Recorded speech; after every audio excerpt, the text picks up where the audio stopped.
Welcome to Bon Vivant Chic, Life Well Lived, the podcast for anyone who wants to cut through today's noise and just listen for a few minutes to meaningful conversations on the human experience and the power of connectedness. I'm your host, Ernestine Morgan, an advocate for kindness with a passion for showcasing human interest stories that matter. Today, I'm excited to be sitting with my friend and neighbor, Gary Holcomb. Gary is a native Floridian, entrepreneur, family man, and although he is retired from his role as president of Dandy International, he still has his hands in other endeavors. Gary, thanks for sitting down with me today. I'm happy to be here with you, Ernie. Can you share a little about where you grew up and what life was like? I grew up in an area outside of Miami, Florida, called Hialeah. It was a new development in the early 50s, late 40s. It was an interesting place. Kids would stay together. We'd all ride their bikes all around the city for tens of blocks. And we had our dogs running with us. It was a different attitude back then. The only rule was you had to be home by dark, or you'd be in trouble. And we walked to school, elementary school. We walked to junior high. The older children were paid a quarter a week by the parents in the block to walk the younger kids to school and make sure they were following the rules, like no crossing US 27, no swimming in the Miami Canal. Back then, we had no air conditioning. The TV was black and white. We had a 2-bedroom, 1-bath house, and the road was a gravel road. They didn't always pave the roads back then. It was just tar with gravel on it. In fact, it stayed that way in front of our house until I graduated from high school. You were allowed to stay up to maybe watch something special, like a Gunsmoke on Sunday night or something, a Western. The Rifleman.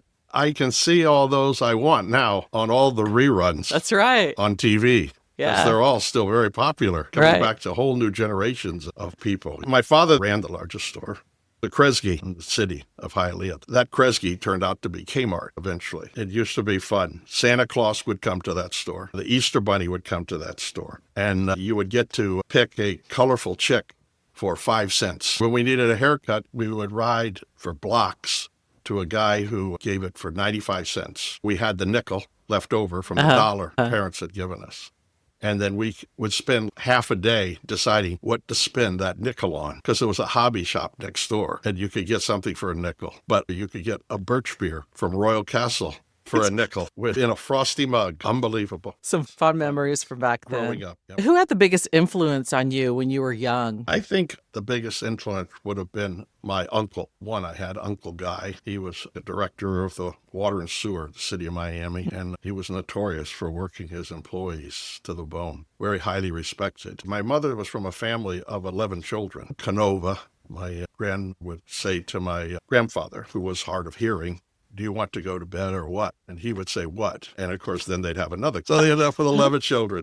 But anyway, on Saturday, he used to pick me up and I would ride with him in an old station wagon, I remember. And we would go around to all the aunts and uncles' houses and help them do repairs. And so I learned a lot about maintenance back then, whether it was doing plumbing repairs, electrical repairs, doing masonry with bricks and with cement. And it was just a great feeling to know that we were helping everyone. I learned a lot from him. And in fact, he is the one who put me on the midnight shift of the water and sewer department as a laborer, which is the lowest category you could be employed by, to straighten me out from college. Had brought on some refreshment problems and I was drinking too much. And I needed to clarify that. And he said, "This will clarify you," because he worked the hell out. My first job, other than mowing lawns and raking, as I found out I could charge an extra $1. I was about 10. The lawnmower was a push mower. There was no engine on it. You pushed it. I charged $2 for the yard. One lady said to me one day, "Could you rake that for me?" Because the clippings just flipped out the backside. I said, "Yeah, but I have to charge you something." She said, "Okay, I'll pay you $1 more." So then I had a double service, cutting and raking. But my first real job was in a factory, a bottling company in town. It was called Peewee, P-E-E-W-E-E, Bottling Company. And they made 6-ounce bottles of flavored water drink, not carbonated. And the people who owned the company's name were in upstate New York somewhere, and they had franchised one place in New York, and then they franchised a factory in Hialeah. This guy had come from up there, and he was a big German guy. I was 12 years old. He paid me 50 cents an hour, and I got all the peewees I could drink while I was in the building. I took 50-pound bags of sugar from Cuba up the ladder to the big vat on the top and would dump the sugar in. Then I would take a garden hose and fill it up, just 50 gallons, fill it up, and then he would put in the flavoring, sugar, the flavoring, and I'd stir it with an actual oar. Mm-hmm. And then while I was up there, I would make sure the caps for the bottle. Then I had to run down the ladder, and there was a giant cleaning ring that rotated, a giant machine. And I would have to pull the bugs and cigarette butts out of the bottles and put them upside down on the cleaning rack so it could blow the citric acid up into it, which cleaned it. And then I had to keep the citric acid trough filled so it could keep dumping it in with the water in the mix. It would come around to his side, this giant wheel, and as the machine would cap the peewees, it would get higher pitched every time. It would go boom, boom, and then he would cover his eyes and he would yell, "Protect yourself!" And it would hit the cap and explode. Oh my goodness. And glass would go everywhere. So we tried to just shake out the big chunks from the bottle and then start the process again. So that was my first real job, 50 cents an hour. Wow. Yeah, I did it after school and in the summer for 2 years. Dandy International became a very successful business. The leader in designing, manufacturing, and supplier of seasonal plush and decor, as well as a market leader in animated plush animals and pet toys. What were some of the most rewarding moments in helping that company grow and succeed? The most rewarding moments always, if you're in sales and marketing, is when you get the deal, when you get the bid, the order. I can remember the first $100,000 order I got. That was like unbelievable to me. I was so proud of myself. We went from a domestic corporation, importing products, putting them in a warehouse in New Jersey, and then trying to get people to buy them. We changed that philosophy into a direct import company where we pre-sold the products at a discounted price to large retailers and limited ourselves to large retailers who could work with us on production runs of 20,000, 30,000 pieces on an item. So that eliminated a lot of the smaller traffic where we'd have to spend a lot of time and money because it took just as much effort on the preparation and design and manufacturing side on a small account as you put in for a big account once you get the order. It was a discussion of getting rid of the warehouse philosophy and just working solely with direct import customers, which cuts your accounts down from like 300 to 30, which was a scary thing to do for most people in business because they had worked so many years to create this, but it wasn't going anywhere. See. We did make the move, and I'll never forget that Margaret, my wife, wanted us to still maintain another showroom in New York when my goal was to eliminate the showroom in New York.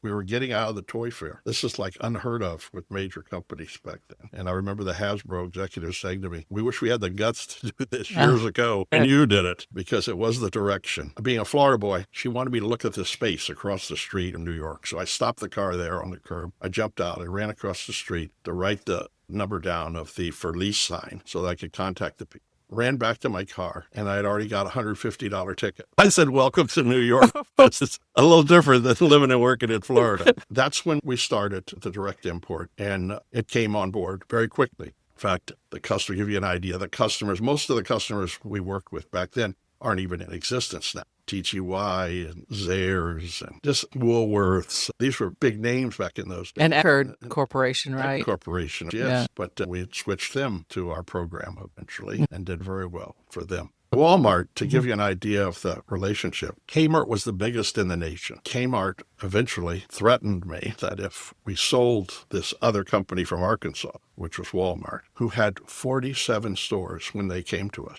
asked us if we would support them and do a Christmas bear. We're doing for Kmart, a different design bear, but they didn't want any competition. So they threatened me that they'd kill our business. So I talked to Margaret about it, and she said, "What do you want to do?" I said, "I think we should go for it. These people are strong. They're going to grow." It was massive, massive. And so we went from 47 stores with them till actually the other day, Doug McMillan gave us a tour of the new campus there. Mm-hmm. The campus is 350 acres.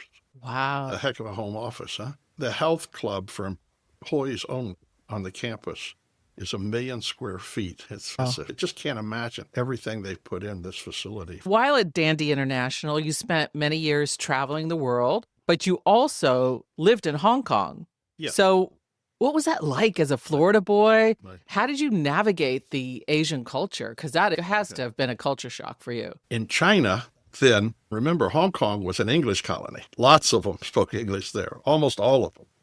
And of course, they educated all the Chinese in English language. So by the time I'm over there and we're working with factories and we're in towns and we have employees that speak Chinese, they also spoke English. So it really was not a language barrier. Culture is different because culture is more regimented. It's restricted. I have to remember those Asian countries when we first started working there, Korea, Taiwan, China, they were all under martial law. They were opened by Nixon, but it was all strictly regulated. You had to be out of the restaurant, out of the bar, in your hotel room by 9 o'clock or 11 o'clock, depending upon the country you were in. Workforces were very regimented.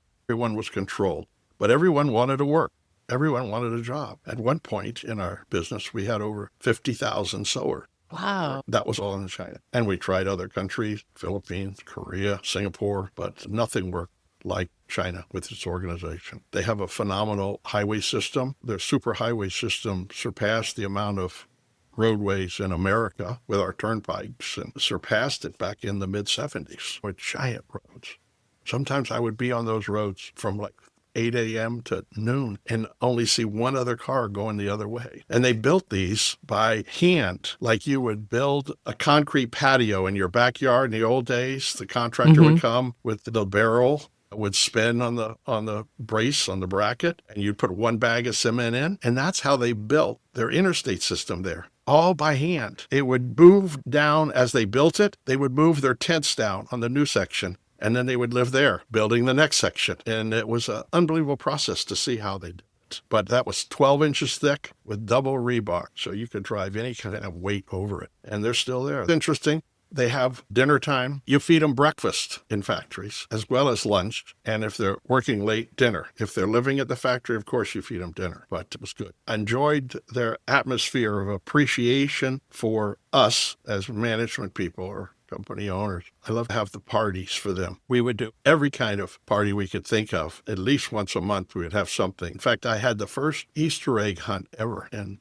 China. My wife said, nobody's going to sign up for that. They don't even know what Easter is here. They don't even know what the bunny is, except the ones we make. I said, they'll sign up because I'm putting numbers on the eggs and I spread the word.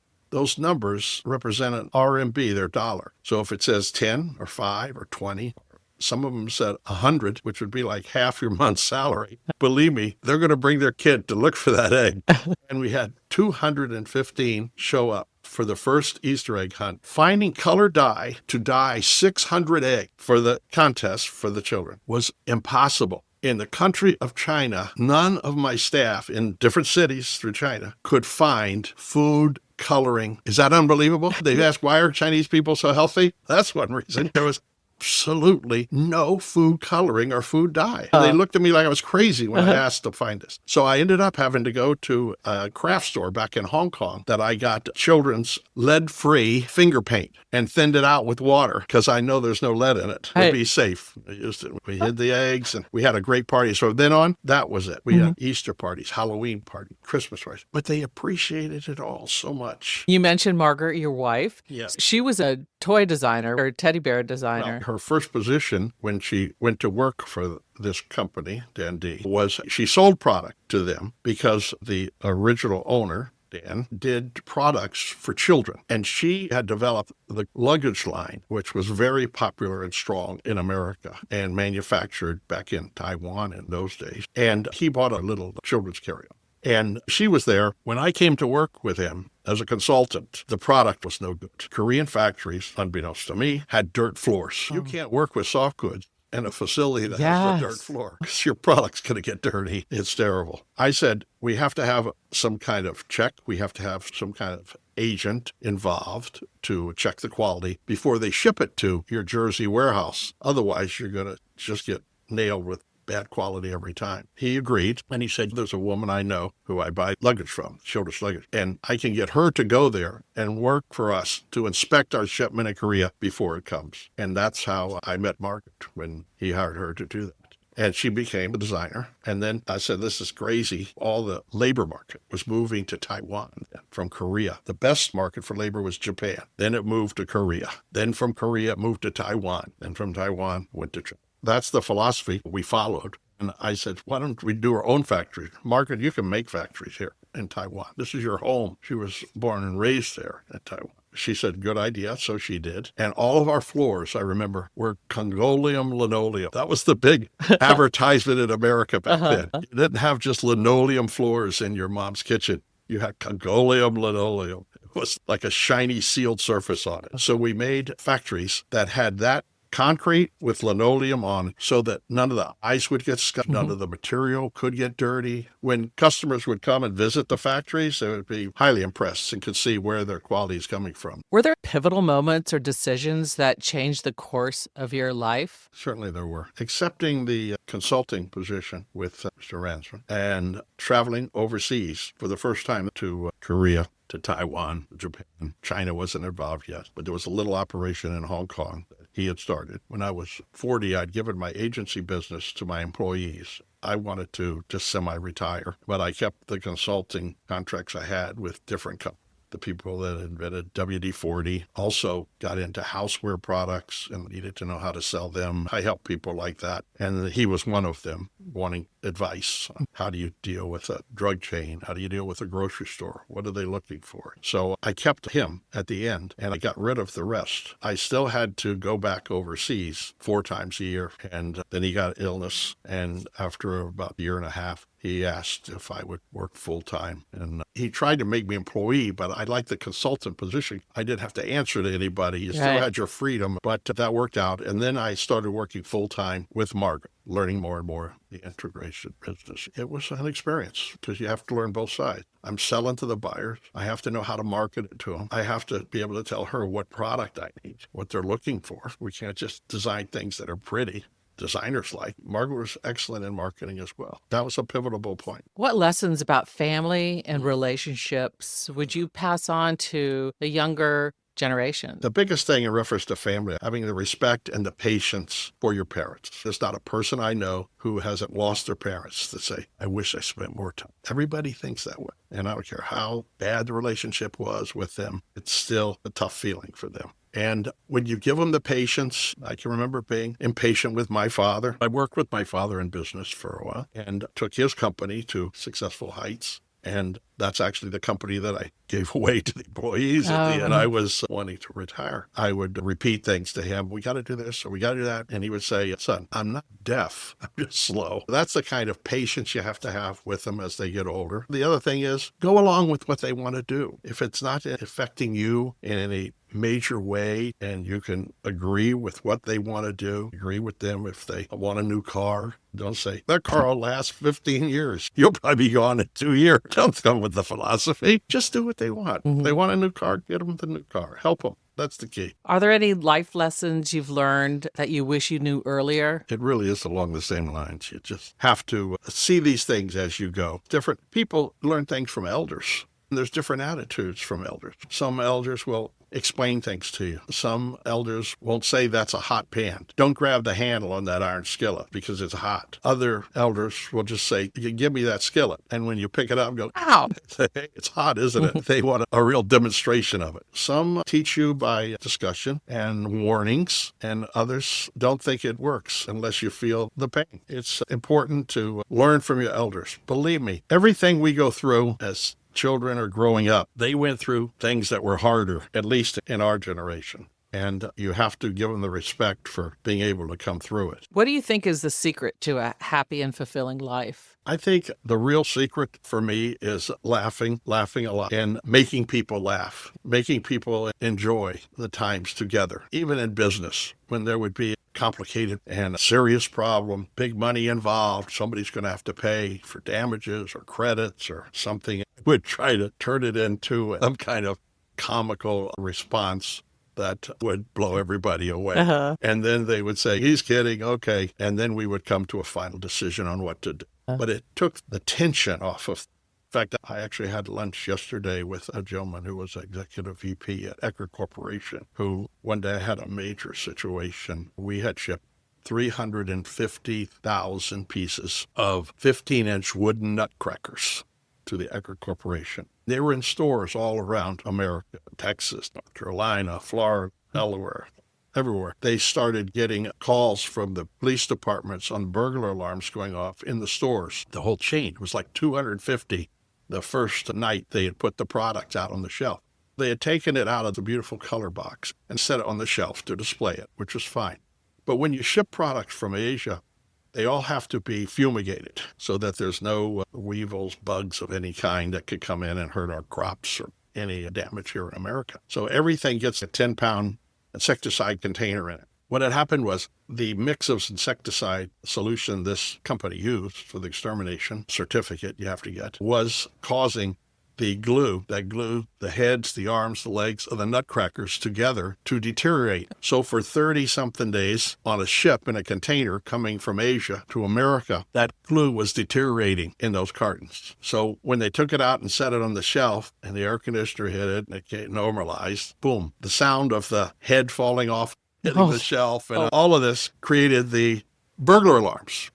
So they have burglar alarms going off everywhere. That was a major meeting in this gentleman's office. The buyers were scared to death. Merchandise managers scared to death. He, as the vice president, was responsible, so he was very upset. And he said, "What are you going to do about it, Gary?" It's a big meeting in their conference room. And I said, "Well, actually, tomorrow we are mailing out to each individual store a packet of gold labels, the exact number of nutcrackers each store has. And the gold label will be adhered to the color carton by your store personnel." He said, "Okay, that's interesting. What is this label going to say?" I said, "The label will be clearly printed, some assembly required." No one laughed but me. Then they said, "Okay, seriously now, what are we going to do?" And I says, "Why don't you use the super glue in your store? Have the stores glue the arms and heads back on. Make sure they're all tight, and we'll pay for the super glue at retail price." And they said, "Okay, it's a deal." And that's the kind of situation that I would try to turn a little humor into. I think it's the funniest thing.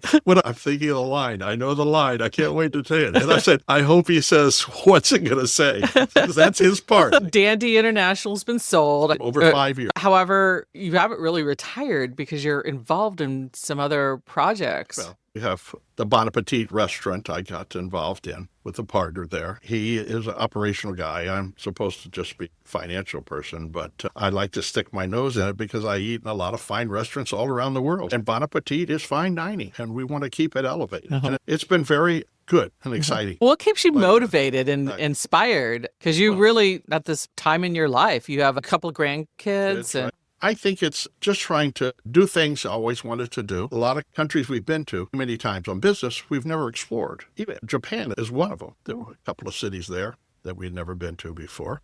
Europe, Germany, and Switzerland. Getting to see these places as a tourist is fun for me, where you don't have a specific schedule, and it works out. I had a long career in philanthropy. Philanthropy means different things to different people. What does philanthropy mean to you? Philanthropy is almost a status. You work your life to achieve a position of success where you can help other people. It's great to do. You can help through institutions. We like to be supportive of things that are meaningful to us. Health facilities, of course. Travel. We have places in New York. We have places here. Our home is here. We have facilities that we're close to in Hong Kong and in Switzerland. When we travel around the world, we have bases that we want to support and be mindful of. But beyond that, I want to start having the opportunity to help people without being limited with taxation situations, and to try to be able to freely give the money to them so that they can use the money. And so we do that with foundation gifts, or actually I want to have my own that I can contribute money to, as well as it could collect money at some point from outside sources. But the idea is I'd rather give it there than to our government. And I think if more people understood that philosophy, there would be more, really. It's important. It's been a great life. When I was 27, I told my mother if I died the next day, I had a great life and no regrets at that point. Everything else was just gravy. Thank you for your continued commitment. This has been great. Thanks for sitting down with me. Larry and I always enjoy our time together with Margaret. We always laugh so much. when we are together, don't we? Of We course. really are grateful to call you friend. Thank you. We feel the same. And we're real happy with you doing the podcast. This is terrific. I want to wish you a lot of luck. Thanks for listening to Bon Vivant Chic, Life Well Lived. I hope you'll tune in for more meaningful stories on the human experience and share with family and friends. All the episodes are available on Spotify, Buzzsprout, Apple, and on my website, bonvivantchic.com. Till next time, remember, every day is a gift. Live it. Kindness matters.